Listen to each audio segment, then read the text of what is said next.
శ్రీమాత్రే నమః. నమస్కారం. ఆగస్టు నెల 2025 ఆగస్టు నెల వచ్చిందంటే మనకందరికీ కూడాను ఉభయ తెలుగు రాష్ట్రాలే కాకుండా దేశ విదేశాల్లో ఆసేతు హిమాచలం పండగ వాతావరణం అని కూడా చెప్పచ్చు. ఏంటి, శ్రావణ మాసం వచ్చేస్తుంది, భాద్రపద మాసం వచ్చేస్తుంది, ఆశ్వేజ మాసం వచ్చేస్తుంది, కార్తీక మాసం వచ్చేస్తుంది, మార్గశిర మాసం వస్తుందని ఒక ఆషాఢంలో తొలి ఏకాదశి గురు పౌర్ణమి నుండి మొదలు పెడితే ఇంకా పండగలు శివరాత్రి వరకు.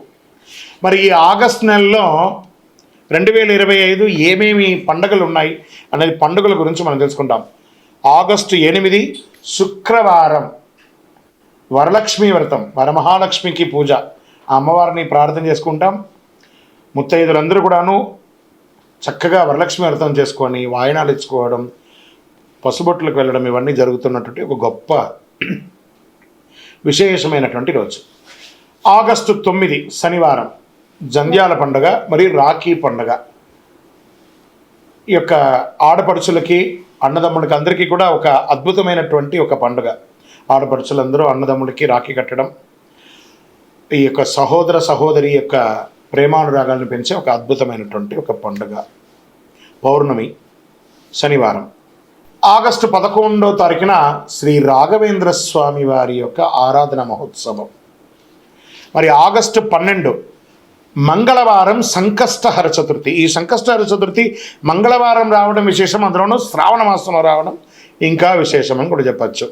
ఆగస్టు 15 మన యొక్క భారతదేశానికి స్వతంత్రం వచ్చినటువంటి స్వతంత్ర దినోత్సవం.